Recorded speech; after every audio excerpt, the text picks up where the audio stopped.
সফলতার কোনো শর্টকাট হয় না, হয় অনেক কাঠখড় পুড়িয়ে জীবন যুদ্ধের প্রতিটি অধ্যায়ে নিজেকে প্রমাণ করে করে একটু একটু করে আপনি সফল হবেন, একটু একটু করে আগাবেন। ইটস এ জার্নি, এটা কোনো ডেস্টিনেশন নয়। এবং সফল হওয়ার পথ পরিক্রমায় কোনো লিফট নেই, সিঁড়ি বেয়ে উপরে উঠতে হয়। কি বেয়ে? কিন্তু আমরা সফল হতে চাই কিভাবে? ডাইরেক্ট 100 তলায় তো আমি সফল, উপরে সবার উপরে আমি, এইভাবে চাই সফলতাটা। সবার উপরে উঠে যাব, গোল্ড মেডেল গলায় পরাই দিবে, আমরা সাকসেসফুল না।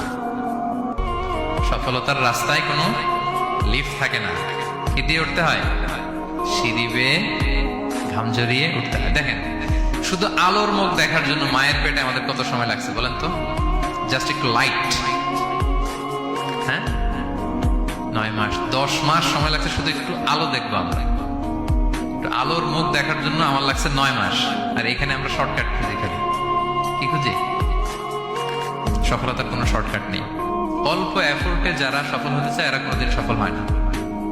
ইউসুফ আলাইহিস সালামের জীবনীটা একটু খেয়াল করেন, একটু একটু করে তিনি সামনের দিকে গিয়েছেন এবং সবশেষে ইজিপ্টের ফিনান্স মিনিস্টার হয়েছেন। এজন্য ধৈর্য ধারণ করতে হবে, নিজের সর্বোচ্চটুকু উজাড় করে দিয়ে আপনার রোলটা আপনি প্লে করবেন, এরপর আল্লাহ তাআলার উপর ভরসা রাখবেন। কিন্তু অনেক চেষ্টার পরেও যদি কাঙ্ক্ষিত সফলতা না পান, হতাশ হওয়ার কিছু নাই। কারণ বিশ্বাসীর সফলতা শুধু দুনিয়াতে না, বিশ্বাসীদের সফলতা আখিরাত পর্যন্ত বিস্তৃত। ওইটা আসল সফলতা। ফামান যুহজিহা আনিন নারি ওয়া উদখিলাল জান্নাতা ফাকাদ ফাজ।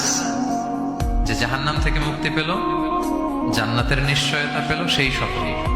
আমরা যেন সেই সফলতার জন্য অপেক্ষা করি, আমরা যেন দুনিয়া আখিরাত উভয় জাহানে সফল হতে পারি। আল্লাহ তাআলা আমাদের সবাইকে কথাগুলো বোঝার ও আমল করার তৌফিক দান করুন।